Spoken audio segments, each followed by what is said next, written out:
All right, yo, hey, what's good, podcast world? This is your boy Tyrone Desperado, your student of life, and you're here for another installment of Straight Talk, No Chaser. I'm gonna pass it on to my boy, my podcast partner. He's gonna introduce himself. Let's go. Yeah, what's going on, everybody? I know me from the podcast, Life, Relationships, and everything in between. We back with another one. All right, so yeah, we're back in for another installment. We're gonna have a really, really good discussion today about the O.J. Simpson situation. We got some celebrity news at the end of the story, but I want to actually talk really, really quickly. First of all, I want to send a quick shout out because we didn't do this on our last show. To Prodigy of Mobb Deep, I want to just offer my condolences to him, his family, and everybody who's affected by his loss. He lost his life at a very young age of 42. I know Kevin and myself, who grew up listening to Mobb Deep, that was a big, big part of our childhood. So, I definitely want to just offer our condolences because I know they're still suffering. I mean, sometimes when we lose famous people, we tend to just move on very, very quickly. But we know his family, his children, and everybody is still suffering. So I wanted to, let that be known that we definitely do, still mourn the loss of him, Yeah, definitely. And we definitely did dedicate a whole 15 minutes to one of our previous episodes talking about this, but it's cool. Yeah, I mean, it's true because when we grow up, following celebrities, it's always like newsworthy and it's always something to talk about for a few days, but then we move on because, it's always something else in the news that pops up. But like you said, the family, they're still dealing with it. So. Yeah, and also I want to also give another quick shout out to the family of John Hurd. He also lost his life at the age of 72. For people who don't know who John Hurd is, he's the dad from the Home Alone series. He played Macaulay Culkin's dad on all the Home Alone series. He lost his life yesterday at the age of 72, like I said. And, if that was also a little bit traumatic for people who grew up watching those movies. I mean, it's like everybody watched Home Alone during the Christmas season, the holiday season. But it's also one of those Christmas movies that you can kind of watch all year round. Like Home Alone is one of those movies that transcends, the Christmas, the holiday season, And that franchise movie is really what kind of catapulted Macaulay Culkin into the spotlight anyway. Yeah, definitely. All right, so that's good. So that's it with the memorial service. I want to jump really, really quickly into the hot seat. Now, you don't want to throw the Center for Linkin Park in there, or you want to talk about that later? Oh yeah, no doubt. Yeah, let's talk about that. Because you know what, that hit me hard for someone. Yeah, I'm into hip hop, I'm into R&B, of course, but have been listening to Linkin Park since I've been in high school. So that was definitely a shocker when I found that out. Yeah, Chester Bennington, man, he lost his life. Yeah. Only very 42, young. They said, right? 41, 42? 41, yeah, 41. Do you know the backstory on that? Or have they found anything out yet? I don't know, and I just was having chats with a couple people that, are big Linkin Park fans at work. I'm like, because I also was a big Linkin Park fan. I mean, I followed their music history in the early years, but as their personality, who they are as people, wasn't really something that I followed, and I'm always thinking to myself, were there warning signs? Did people know what was going on? Was his fans, was he tweeting things or saying things on that could have leaned into something like that? You know what I mean? This is as big as, when Kurt Cobain killed himself in the mid-'90s, Kurt Cobain from Nirvana, who killed himself. I mean, this is huge.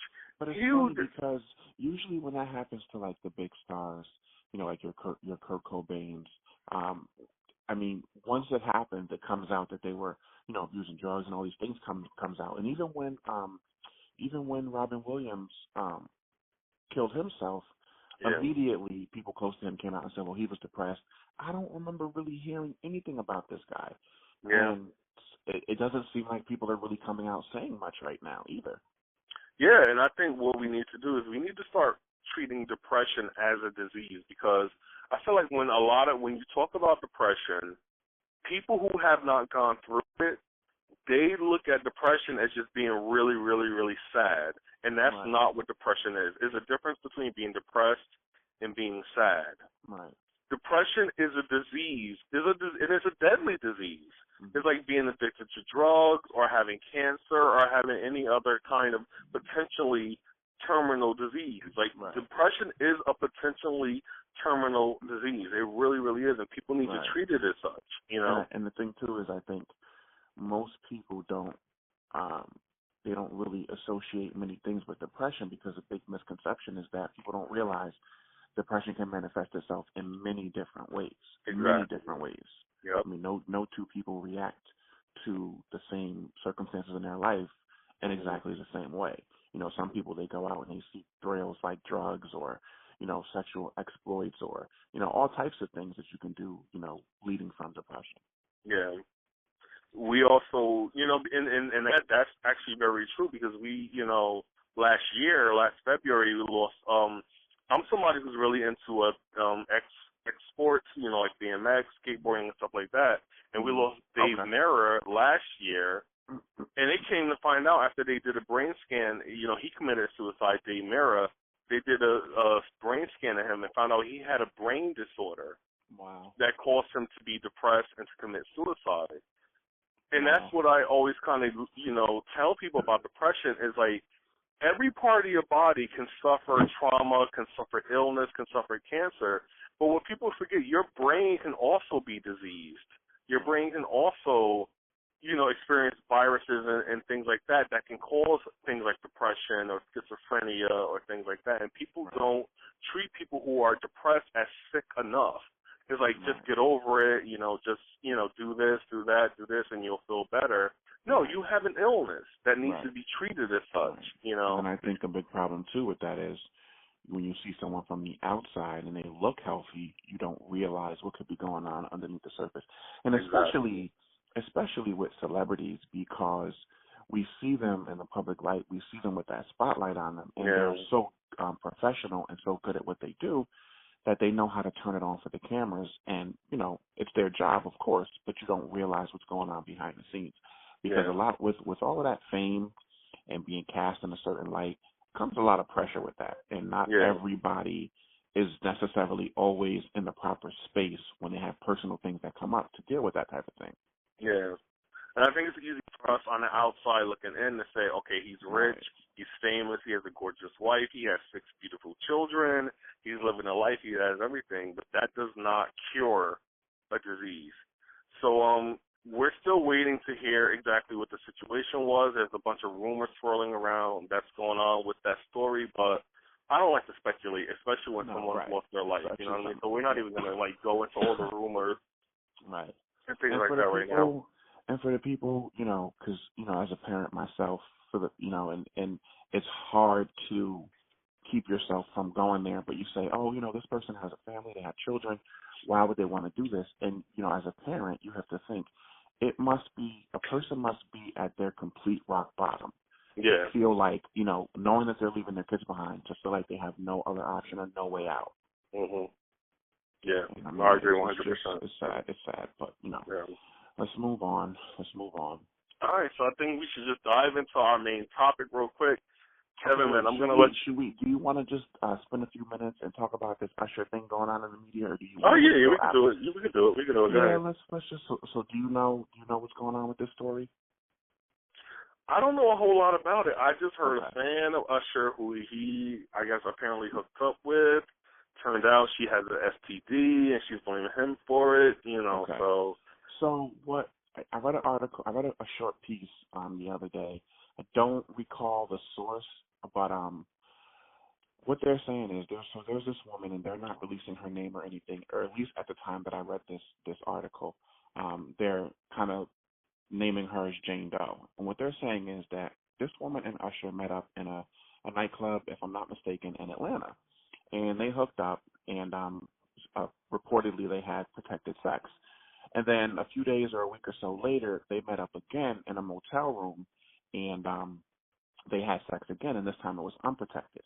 But what this woman is reportedly saying is that she found out after the fact, and I don't recall how she's saying that she found out, but she's saying that she found out that Usher has the herpes 2 simplex virus. And so now she's suing him for $10 million for emotional stress and damages, not for saying that he gave her the disease because as of right, or the virus, because as of right now, there's no indication that she has it, but she's suing for the fact that she's been exposed to it. And what she's allegedly saying is that she would never have had sex with him if he would have disclosed to her that he was, that he was infected with that. But here's why I wanted to talk about it, and this is the part that bothers me. We're all adults, and I'm pretty sure that anybody listening, I don't know about you, Ty, but definitely myself, we look back over our, early adulthood years till now. I have definitely been in situations in my past where I wasn't exactly smart about who I was getting involved with and, maybe not knowing them that well, or even if you did know them that well, we have all at some point in time or another had unprotected sex with someone and could have been potentially exposed to any myriad of different diseases. And we have not learned our lesson, even, going back to the late 80s with Magic Johnson and then the early 90s with Eazy-E, and then countless number of regular everyday people who, Yeah, we got Charlie Sheen who came out right. recently with it, with HIV. But here's my thing, and this is not to point any fingers at anyone, but we're all adults, and the media is dragging Usher and making it seem like he's, the worst person on the face of the earth right now. But as an adult, when you decide to lay down with someone, that is your choice, who you choose to lay down with and whether or not you choose to do so unprotected. Now, of course, if you're engaging with someone in sexual activities and you know that you're infected with something, of course, it's your responsibility to disclose that to them. Exactly. And they actually have laws on the books now in certain states that if you don't and you knowingly engage with that person, you can be criminally charged. But here's the thing. Some of the responsibility has to fall on the person that decided to engage with this person who you barely know. You don't know where they've been, and you decide that it's okay for you to have unprotected sex with them. Now, I know that in the moment, everything feels good and it's all fun, but anytime you lay down with someone, whether you know them or not, whether you're in a monogamous relationship with them or not, in an age where, almost everyone is cheating, you never know what you could potentially be exposed to. So it's better to be safe than sorry. And then you know what, too? I wonder, I ask myself, because this happens every day. This is not something that's just exclusive to the celebrities, the few occasions that we hear about it. I wonder if this wasn't Usher and just some random guy that this woman met in the club that had a regular job, just a regular everyday person. Of course, we wouldn't be hearing about it in the media, but would you be trying to sue this person? I think, this happens to females and men every day, not just in this country, but across the world. And you get pissed off, you get yourself checking, and you keep it moving. But I think, when it's a celebrity, there's an opportunity there. And so people try to make it. You know what I mean? Yeah. I know that might not sound right, and, I'm not, victim blaming or anything, but there's been no proof that has come out or no word yet that if he did, in fact, have or does have this virus, there's nothing that has come out, one way or the other that he knew about it or didn't know about it. Because you can carry a disease or a virus and not know. Yeah, and that's what I want to touch on really, really quick. First of all, people who don't know about the herpes virus, first of all, most people in this country have it. Because, you know what I mean, and if you look up the herpes virus and you understand what it is and how it's spread, most people in this world have it because it is exposed through kissing, through touching. Like, you cannot prevent herpes transmission through a condom. You can't have it. If you have sex with someone with a condom and they have herpes, there's a good chance you're going to get it. It does not matter. And the problem is, let's say Usher had, and this is alleged because we don't want to get sued by, lawyers or something like that. This is all alleged, that he has herpes and he has sex with this woman. Even if they was wearing a condom, he's still going to transmit it to her because herpes is all over your genital area. There's two versions of herpes. There's the one that is exposed to your genital area, and there's one that's exposed from your mouth. This is why I don't like when I see people kissing babies. Because you could have got herpes when you were like 14 and you're just giving it to a child right now. I can't stand when I see people do that. It's disgusting. But again, it's just one of those things where they said is literally, if you look it up, I think 90% of the U.S. population has herpes in adults. When you say kissing babies, you don't mean like the parents, do you? I mean the parents. I mean everybody. Like you're putting your lips on the lips, but how could it? and that's like a cool thing, and I know it's normal, but we don't really think about the repercussions of where we could be passing something on for this child. But wait, hold on. I just want to clarify. So wait, you mean that you're saying that it's not good for parents to kiss their babies? Damn, I'm going to get so much heat for this. I know I am, but no, don't kiss your kids on the lips unless you know for sure you don't. Because I've gotten cold sores throughout my life, so I know I have that virus in my body. What you know, so you mean on the lips? Yeah, I don't agree with that. On the lips. On the lips. Yeah, on the lips. I don't agree with that either. I think it looks. Honestly, I'm uncomfortable when I see that anyway. It's unnecessary. Yeah. And if I had a baby and somebody kissed my baby on the lip, I promise you I'm knocking you the fuck out. Don't kiss my baby on the lips. If you want to kiss your own children on the lips, that's fine. And that's something that we see in society as normal because it's affection that you're showing for your baby, and I totally get that. But being that the fact that most of us have the herpes virus in us anyway, I mean, I would rather my child, if they're going to get the herpes virus, get it the fun way, not because your dad or your mom kissed you on the lips when you were, 6 really months gonna old. Pretend, and I'm really foreseeing the comments. You're about to get dragged for saying I'm going to get herpes. If you're going to get herpes, get it the fun way. Well, yeah, that's all views and opinions expressed in this segment are solely Tyrone Serrano's. It is TYERADO@gmail. If you want to drag me, So. But I'm defending myself because I have statistics and research behind me to back my comments up. So if you're going to come for me, make sure you Google it first. Not even to make light of anything, but even for adults kissing each other. There's adults out here, dog lovers, that be kissing their dogs all up in the mouth and licking them in the. These dogs' mouths are disgusting. They are. They lick their balls and their assholes with that tongue, and you're sticking it in your fucking mouth. Yeah. When we think about the ways, as humans, that we express our affection towards one another, it really is disgusting when you really think about it on like a scientific level. But I mean, anyway, moving on. So back to the whole Usher thing. So I don't think there's any validity to her case because she could have gotten it from somebody else.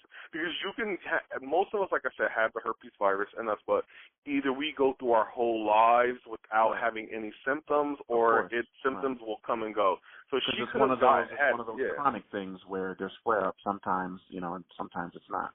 Yeah, so even if she had it, even if Usher did have it, that does not mean he gave it to her. She could have got it from anybody who she had sex before, and then maybe she's just starting to get the symptoms now. Some people get the symptoms, some people don't. So, of course, but again, it doesn't hold water in this case. But again, it goes back to my initial point. If you're an adult and you make that decision as an adult to lie down with someone and you don't protect yourself, because outside of herpes and the way that it's spread and exposed, pretty much every other STD, you'll contract it by not protecting yourself and choosing to have sex with someone. I mean, and I'm not saying, everyone's going to go out there and be, not having sex because it's something that's never going to not happen.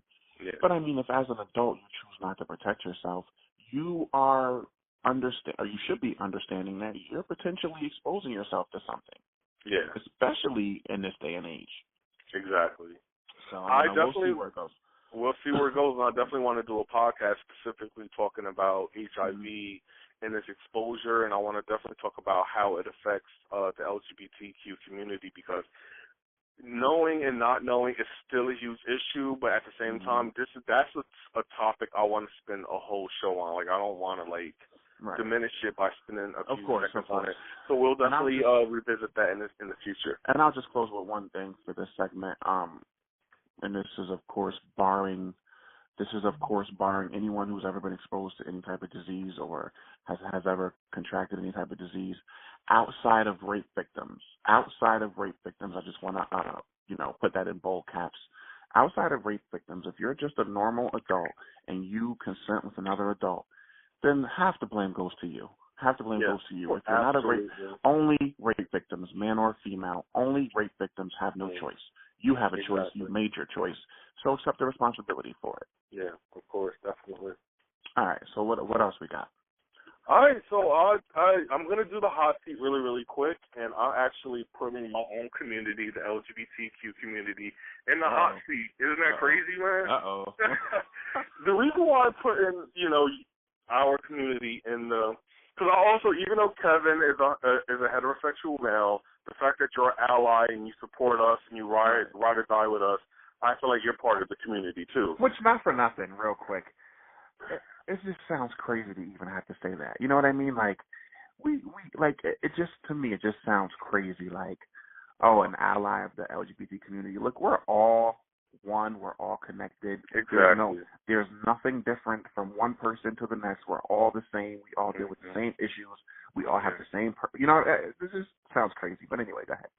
Yeah, so definitely, it'll be nice one day where we don't have to have the words black community, white community, LGBTQ community.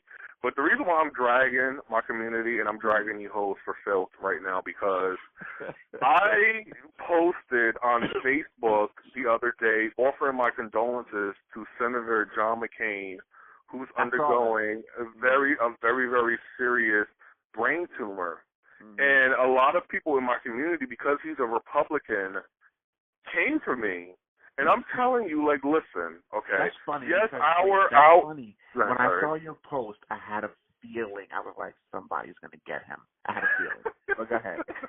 Yeah, and they've been trying to drag me for trouble. And you know me, Kevin, man. You know I'm not here for it. Mm-hmm. I'm coming back at you. And you know what I mean? At the end of the fucking day, man, we are all human beings, and I don't wish that kind of illness on any. Well, no. All right. I always should have John McCain. Look, just because I don't agree with you politically, just because I may not share the same religious views as you, just because we don't come from the same type of background or environment, I might not fuck with you at all. But I don't never want to see anything, especially something as debilitating and as poisonous as cancer. You never want to see another human being go through that. Exactly. And this is someone who is a chemo survivor. You never want to wish that on anybody. Yeah, and Senator John McCain, he's a veteran. He fought for our country. He did his due diligence. He has a beautiful daughter, Meghan McCain, who's also Republican, who I also follow on social media, and I agree with a lot of the things she says because she's part of a new generation of Republicans who aren't as ignorant as the people who came before her. Now, in this country, and that's the thing, the Republicans are not going away. Democrats are not going away. Progressives are not going away. We're all here. We're all here. We're all staying. You know what I'm saying? So we need to respect each other. And the fact that you're in the LGBTQ community and you don't want to say when give props when props is due, when someone who served our country that we live in, who fought for our freedoms, who fought for laws that benefits all of us, as Americans, and you don't want to acknowledge that this person is losing their life, because a brain tumor is a death sentence. Yes, you can. They're going to have him survive as long as he can, but he does not have that much long to live. Period, blank in the story, and we need to acknowledge that. I do have a lot of respect for John McCain and even when he was going through the election with Barack Obama, because when you talk about somebody serving the country, we drag Republicans often because we feel like they sit up on their their platform. And they don't, they're so far removed from everything. You talk about serving your country. This guy paid the ultimate price. He was a war prisoner, prisoner of war. So he is an American hero for all intents and purposes. You have to acknowledge that. I mean, I'm a realist, and I can disagree with you on every topic, discussion on every level. But at the same time, real recognize real, and you have to acknowledge when someone is deserving of recognition for something. Exactly. So, that's why I'm putting my, particular LGBTQ community in the hot seat, because you guys you missed the mark. You got it wrong. For those who had the negative comments to say stuff like that, it was not cool. At all. Very cool. Disrespectful. All right, so what else we got? All right, so I'm ready to dive into the main segment. So I'm going to have Kevin lead into this. Explain what's going on, and we'll talk about it, man. Go ahead. So a few days ago, pretty much the whole country was at a standstill, probably the world, because the parole hearing, which was publicized, of O.J. Simpson came up. He was up for parole, and they televised everything. And I wanted to talk about it for a couple reasons. I'm old enough to remember the double homicide murder trial of 1995. Nicole Simpson and Ronald Goldman. This parole hearing that came up, I feel like everybody tuned in, not because of the 2007 kidnapping and robbery trial, but everybody tuned in because America's been on edge about OJ since 1995. And just real quick before you keep going, I want to let people know that me and Kevin were way too young at the time that the original case happened to really understand the validity of what was going on. I was a sophomore in high school, so you had to be what? And I was I was 12 years old when this was all going on. Now, mind you, I didn't know. Of course, I remember like it was yesterday watching on TV the low speed chase and everything. But of course, it wasn't until later on that I really started researching, because the media coverage of this went on for 2 decades. Yeah. And I definitely, got into it later on and researched it and watched a lot of documentaries and everything. Yeah.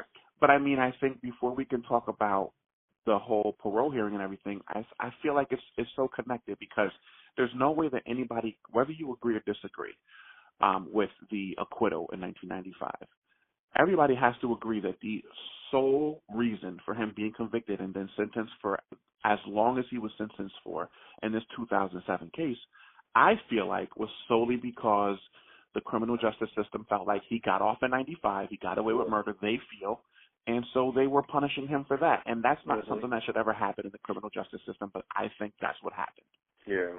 I don't know. Well, because in the court of public opinion, right, everybody felt like O.J. Simpson is a criminal. Now, here's the thing. A lot of people made it about race. A lot of people made it about social class. I think this was a social class issue. Obviously, it had nothing to do with race, because if it had something to do with race, he would have got convicted back, in 1995. Yeah. But what happened with this situation, for me, is like he already was condemned. Everybody in the world knows who O.J. Simpson is. So any jury who's going to stand in a proceeding against him are going to convict him. Period. Right. And it's only because. Go ahead. Sorry. No, go ahead. And I feel like he didn't really have any kind of remorse for, because if you think about the Cole Brown situation, yes, in the court of the criminal court, he was he was innocent, but in the civil case against him, he was responsible, and he had to pay out money to Nicole Brown's family and Ron Goldman's family. So he was convicted as guilty in the civil court. And I'm glad you said that, and I do agree with you 100% about the race versus the social class thing. This was a social class situation, not race. I definitely agree that it was social class. I think any other, and obviously we just said it wasn't about race, but any other black man who was facing a double homicide case with the amount of evidence that was against him would have gotten convicted, and they would have thrown away the key. Having said that, though, you mentioned the civil case. For a lot of people who get the legal systems construed, there's a totally different standard and burden of proving that someone is guilty or negligent of something, as opposed to, when you're comparing criminal charges versus civil charges, it's totally different. The burden of proof is solely on the court to prove that a defendant committed a criminal crime. Exactly. And that's it's different in a civil case. In a civil case, you just have to prove that someone on some level was negligent in some way, and that's enough to hold someone civilly responsible. But as far as a criminal case, when we talk about all the evidence that was against O.J. Simpson in that 1995 murder trial, double murder trial, it was good evidence. It was all circumstantial, but it was good evidence. And in my opinion, I never get into the debate with people of do you think he was innocent or guilty, because I don't know. I wasn't there. I kind of speculate. Only 3 people know what happened that night. 2 of them are no longer here, and the other person is whoever the killer was. Exactly. In my opinion, that's the official story. There were 3 people there. In my opinion, I think there were 4. I don't think one person did that. I think there was 2 people, but that's just my opinion. But having said that, though, I think the prosecutors lost that case more so than I it agree. was I agree O.J. 100%. Yeah. Because they had more than enough evidence to convict him. I think it was such a high-profile case, and I think they just dropped the ball on too many things. And in a criminal case, if you as a defense team, and this guy had a dream team of defense teams. He had Cochran, he had Shapiro, he had a dream team. And all that defense team has to do is cast 1 ounce of reasonable doubt, and that's enough. It just is what it is. But I gloves think don't fit, they must have quit. Johnny Cochran was the man. He was. God rest his soul. He was coming up with slogans. He was a slick. Look, and when you learn the legal system and you know all of the loopholes and you know how to present a case, look, you can't fault that man for doing his job. He did his job, and his client, got acquitted. Now, in my opinion, personally, if you get acquitted for a double homicide, you should never fucking jaywalk ever again in life. I know. But no, I agree with what you're saying. And here's the thing, though. I think a lot of people, because that case was so high profile, I think the overshadowing of that case, people forget what happened just prior to that big case.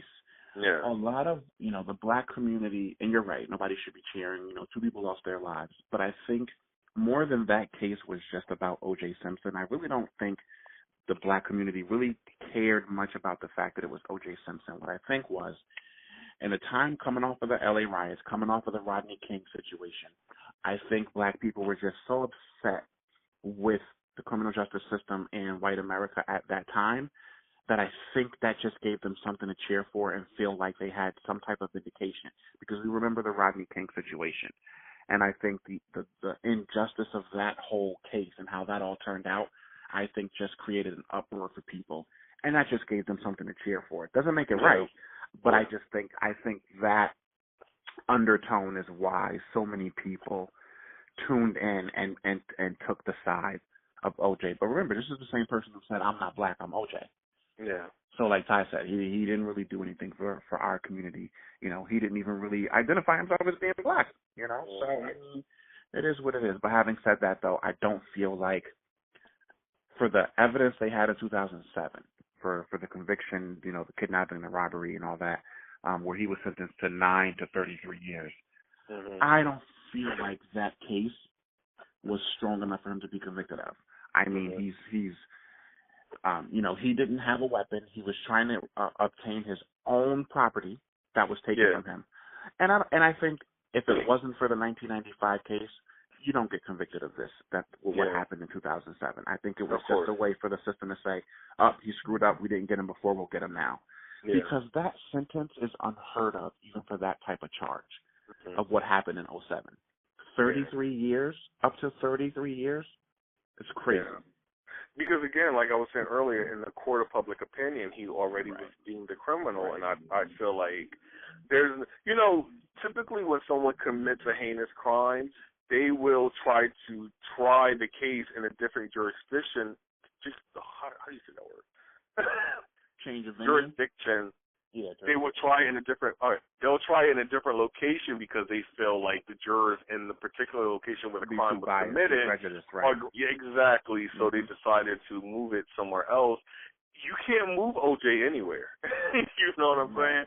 As Americans, we all know who he is, and even if you were born after OJ, you still know who OJ is, and you know what he's done. We're old enough to know about his football career and how successful he was in his acting and things like that, of that nature.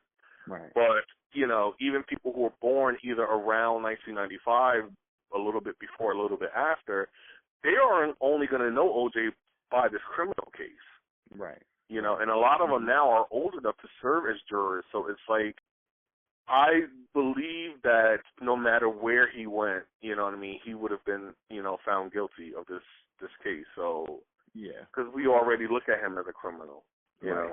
Now that we got all that out the way, having never really spoke on it one way or the other, I think I'm going to speak on it now. And I'm going to ask you first. Do you think he was innocent or guilty in that 1995 case? Oh, Jesus. See, it's not an easy Oh, jeez. Do I think he was innocent or guilty? I don't think he committed the murder himself. Right. I think he played a part in it. I don't think he physically did the deed. I think he played a part in it. Absolutely. Yeah, that's what I'm because you could, when you look at O.J. Simpson, he is a sociopath. You know what I mean? And I think he has one of those, like how we talked in the previous podcast about Bill Cosby. I feel like when you are a successful man and you have this ego, I think you have a sense of entitlement. And I think knowing that he looks at himself as, I'm O.J. Simpson, I'm this football star, I'm rich, I'm good looking, I have this and that. For my wife to be cheating on me with somebody else who I feel is beneath me, of course he's going to kill her. Of course he's going to. Is he going to do it himself? Absolutely not. No, he's not going to do it himself. I do think he has this male ego, the sense of entitlement, the sense of his wife needs to be loyal to him and him only, and I think that when he found out that she wasn't, absolutely. I do think he was guilty. I do think he's guilty of it. You know? And now, I'm inclined to agree with 80% of what you said. I do think that he felt entitled. I do think that he probably could have been a sociopath in some ways. And one before you go into it, and one thing, if he was found guilty of this in 1991, I guarantee you, the people who committed the actual murder would have been brought to justice because he would have ratted them out. Period. And the reason why they weren't brought to justice is because he got off.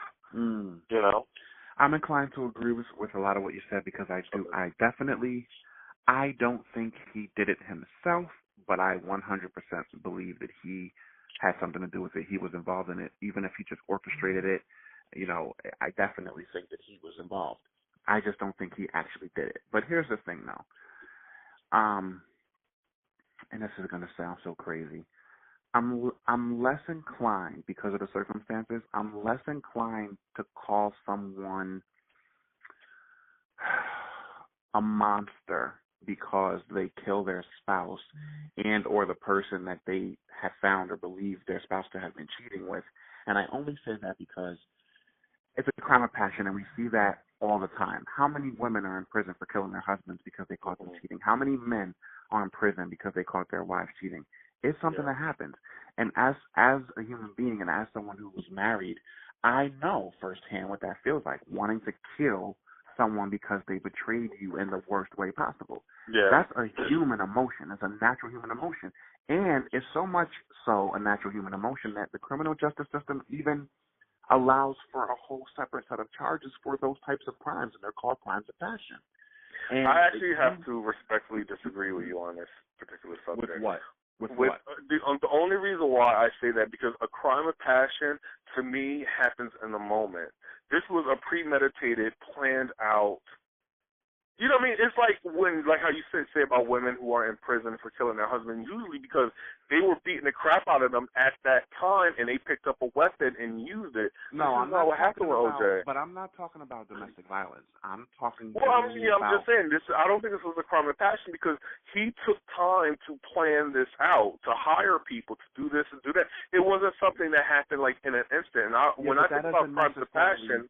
Yeah, but that doesn't necessarily mean, just because it didn't happen in the moment. Look, I'm someone who has been cheated on. I'm someone who knows the feelings that go through your head, and you really feeling like you wanted to, and I'll be honest with you, and I don't give a fuck who disagrees with it. The only reason I'm not in prison right now is because I couldn't find out a way to get away from it. And I'm being so real with you. That's not funny. I'm laughing because it's a nervous laughter. It's not funny at all. It's not funny, but it's so real. Yeah, people who are betrayed in that way, the thoughts that go through their head, it's natural. Now, of course, I think there are other things at play that keep the people who don't commit a heinous crime from doing it and the people who actually go over the edge.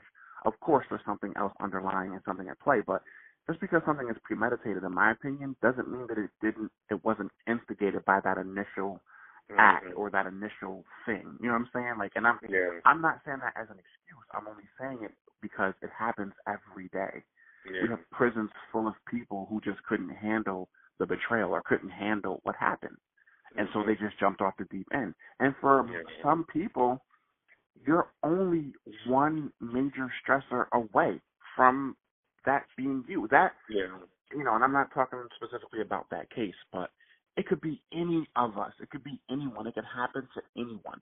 You don't know how you're going to react in a situation until you're in that situation. Mm-hmm. You just don't. Yeah. Now, of course, that doesn't apply here because there's documented history of, domestic violence, with them. So that's a different thing.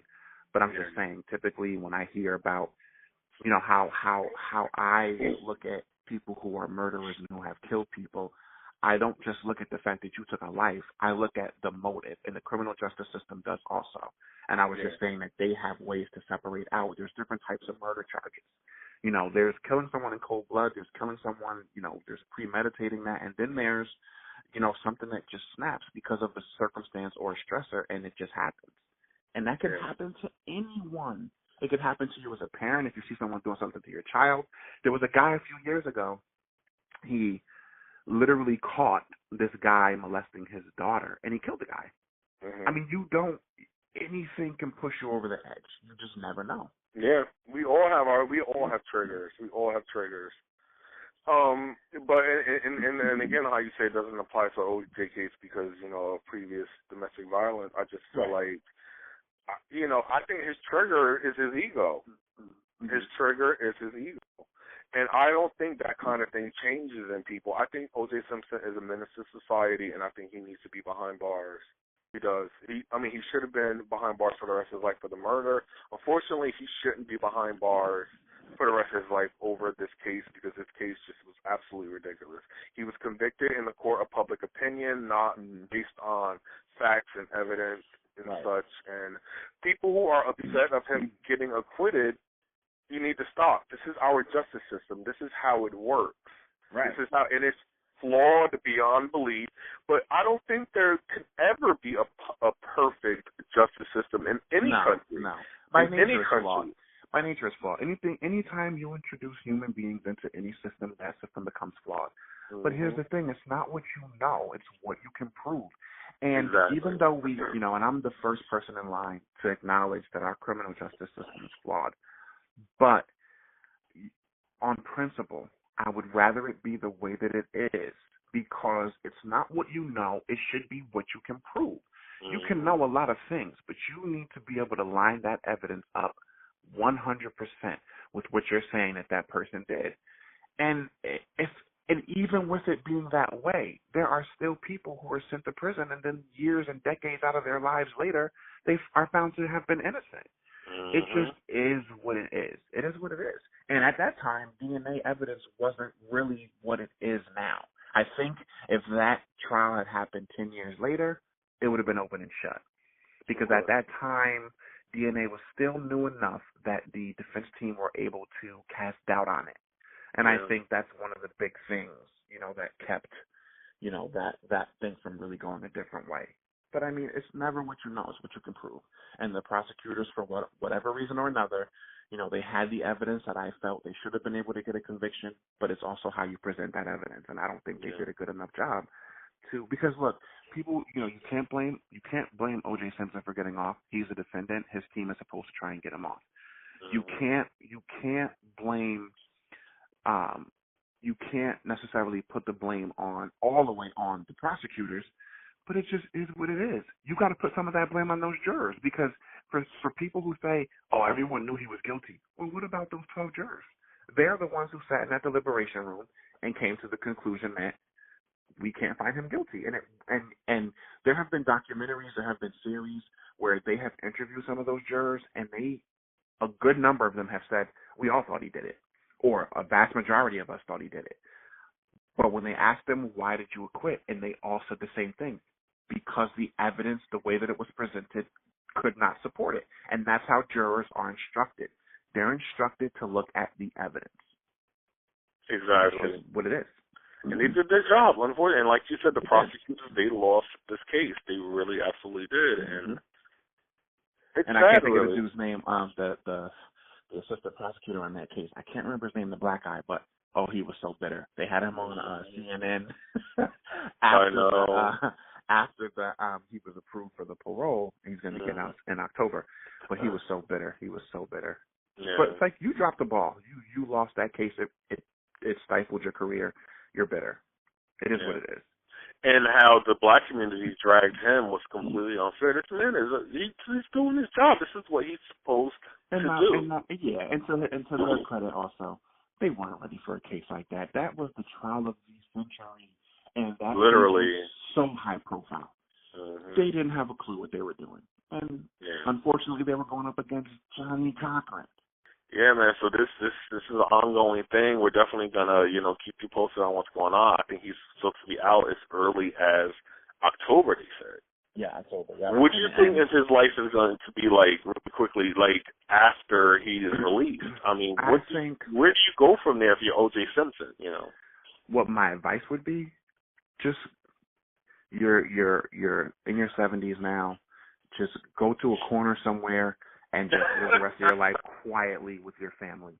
That's what he should have did to begin with. Exactly. But there's going to be so many offers. They're going to be wanting to interview him. They're going to be offering him book deals. Just go to fuck somewhere and live out the rest of your life quietly. Well, he's still invited to the NFL Hall of Fame ceremony that's going to be happening. I wonder, should he attend?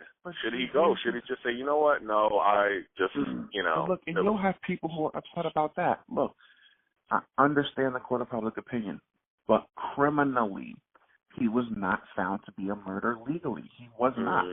So they really can't, they could if they wanted to say, well, technically now you are a convicted felon, so we ain't inviting you. But if they do, and he wants to go, go. But me, personally, I'm disappearing. I would have disappeared the day after I got acquitted of that murder trial. You would have never saw me again. Exactly, and that would have been me too. Like, fuck that. But this shows you what kind of person he is. He wanted to play golf every fucking day. He wanted to be in the spotlight. He was still trying to make moves. And didn't he write a book that was titled "If I Had Killed Her" or "If I Did It" or some shit like that? If I Had Did It, yeah, something like come that. on, you. See, I feel like he was the beacon of hope for the black community because nobody thought that he was going to be able to circumvent the system and get off on a trial like that.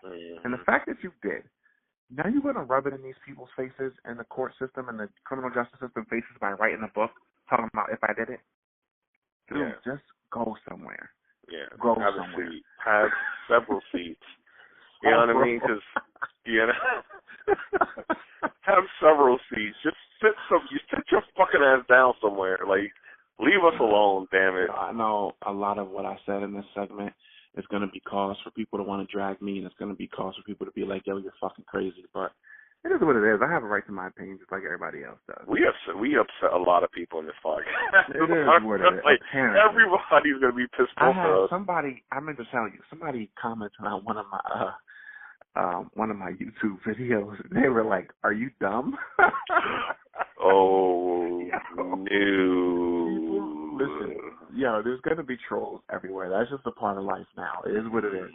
And it's funny to me, and I could drag every single one of you, because the majority of people listening, in a debate, I probably would squash you, but it's just funny when people just, and it's never something that's intelligent. Like, if you're going to disagree with me, have an intelligent point, have a premise, back up your premise, and then we could go back and forth. You might win, I might win, but at the end of the day, I respect it because it's intelligent. Don't just for the sake of just trying to be disrespectful and just for the sake of just trying to go against whatever it is you're hearing on whatever topic. Like, at least be creative, at least be original and intelligent about it. Exactly. And then I'll engage with you. I won't engage with people who are just idiots like that. Anyway. So on that note, what's up?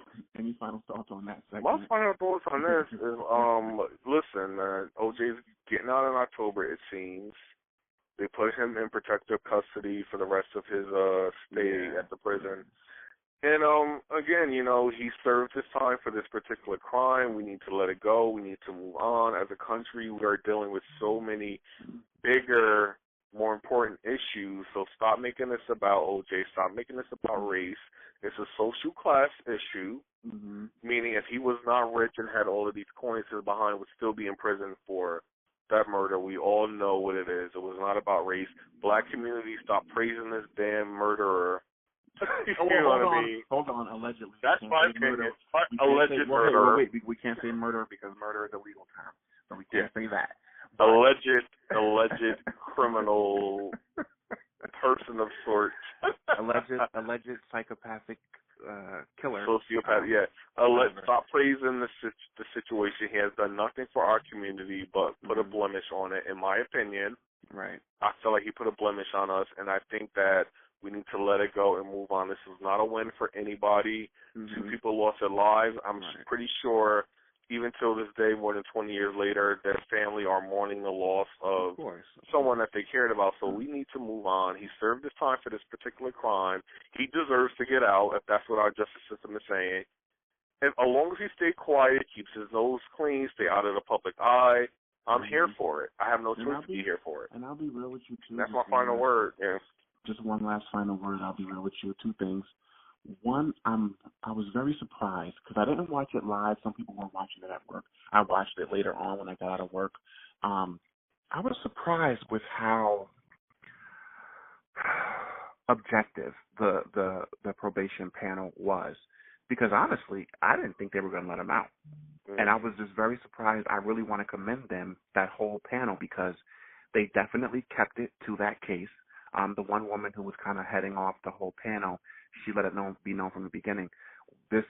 Your trial from '95 is not going to have any bearing on this. We're here to discuss the facts of this case, and I commend them for being able to do it. Yeah. How to do, you know. And I wonder, what is the current state of his financials? I mean, do you think that he's okay? Because I know that they were saying that he never really paid back all the money that he was civilly responsible for paying back to the Goldman family. So I wonder what the state of his finances are.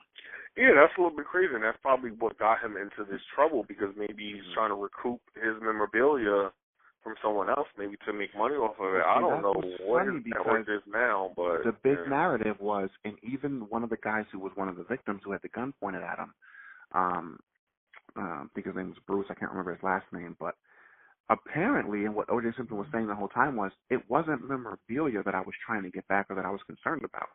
He had found out, according to him, and even the victim who acknowledged, he was trying to get back personal family photos and personal effects that he found out these people were in possession of. I can't fault you for that. If you got pictures of my kids, my family, I'm coming for that. So I can't really fault him for that. Not for that, I can't. If that's the truth, I don't know if I believe him, to be honest with you. I don't know if I believe him. Well, no, this is what I'm saying. The victim even spoke at his hearing, his parole hearing, and he even verified that and said, yes, it has his personal photos, his personal things. It wasn't just memorabilia from football. He even said, he came to get his personal pictures, photo albums, and stuff like that. So on that note, then I can't really fault him too much for that. Yeah. All right, here's what it is. Well, he served his time. And then what's funny is, too, and he even mentioned this during the parole hearing, and turned out that it was on record, after he was convicted and sent to prison, the state returned the property to him. They obtained the property and returned it to him. So you're going to give me back what I was trying to get back from the first place, but I'm here. Yeah, what I'm in prison for, basically. It is what it is. All right. Our justice system is seriously fucked. We need an overhaul. Somebody needs to burn all the paperwork, and we need to start from scratch. Completely over. And I don't even know where you would start first, honestly. Yeah. All right, so is that your final word on this? It is. I went on way longer than I should have, but... Yeah, no, it's cool. All right, so we're going to talk quick about our social media. We had Straight Talk 315, so the STR, the number 8, TLK 315. That's our Instagram, and our Twitter, if you want to hit us up on Gmail, it's going to be Straight, STRAIGHTTALK 315 at Gmail. I'm Tyrone Desperado. I go by that on Twitter, Instagram, and Gmail. You can search me on that. Like, let's speak on this, be part of the conversation. And y'all can follow me on Instagram and Twitter at A Theater Near You. Check out my Facebook, Kevin C. Spruill, and my Facebook group, Life, Relationships, and Everything in Between. Same thing for the YouTube channel, where I post all of our podcast episodes, as well as on iTunes and Google Play Music. Join the Facebook group because typically what I do, and also the Straight Talk No Chaser Facebook platform, because whenever we post an episode, I definitely upload it to those platforms as well. And then from time to time, we also will post different things that is meant for you guys to comment on. So definitely get involved with that. Definitely. Yeah, we like to interact with you guys. Your name may be mentioned on the show if you comment, so definitely be part of the conversation, man. Hit us up. If you want to be a guest on a future show, definitely let us know. Hit us up on social media. And next time I get it, matter of fact, now that I'm thinking about it, next time I get an ignorant comment on any of my platforms, I'm publicly dragging you next time we get on this podcast. Don't tell them that because we don't want them to be afraid to be negative. They can't help themselves. Trolls are going to be negative. That's true. I'm going to drag you. But be negative if you want to be negative, but let you know we're definitely going to make you part of the conversation. Mm-hmm. But again, in being negative, we're not saying that if you disagree with us, you're being negative, because it's not what you say, it's how you say it. So definitely feel free to disagree with us, and we can have an open, honest, mature adult debate. But don't get ignorant, Yeah. Because your feelings will probably be hurt at the end of the night, because, pretty much. All right, so I'm Tyrone Desperado. I hope you guys are having a lovely, lovely, lovely week, And we're going to be back again, Ty? What, next week? Yeah, you know what? It might not be next week, because I know next weekend my vacation starts. I'm going to be the fuck away from here. Good. But any other final words before I sign us out? Just really, if you have any loved ones or anyone suffering and they're telling you that they're dealing with depression or sadness, take it very seriously. Don't make light of it, because you never know if, what your last words are going to be. We lost so many people who are rich, successful, and who has the world at the palm of their hands, and they're still not recovering. So please take that seriously. Rest in peace, Chester Bennington from Linkin Park. John from the Home Alone series. I can't think of his last name right now. John Hurd from the Home Alone series. Please rest in peace. You definitely will be missed. All right. And I'll follow up with that before I sign this off. We're going to be doing a whole podcast episode on depression. More than likely, it'll be on my platform, Life, Relationships, and everything in between. More on that to come. And check us out. Like, comment, subscribe. That's pretty much it. If you listen to this podcast and you think that we're too opinionated, yeah, it's that by design. If you listen to this podcast and you think we just talk a lot of shit, yeah, we do that too, but it's in the interest of bringing everybody closer together. The only way we can really ever make any real change is to have these discussions and talk to each other. That's the way to bring us all closer together. Exactly. There's only a few things that separate us. That's borders and oceans. Other than that, we all deal with the same personal shit. We're just trying to figure out how to raise our family and survive in this crazy-ass world. Exactly. We don't pretend to know everything, but we'll always bring it to y'all straight with no chaser. See y'all in the next one. All right. Peace and love. Peace.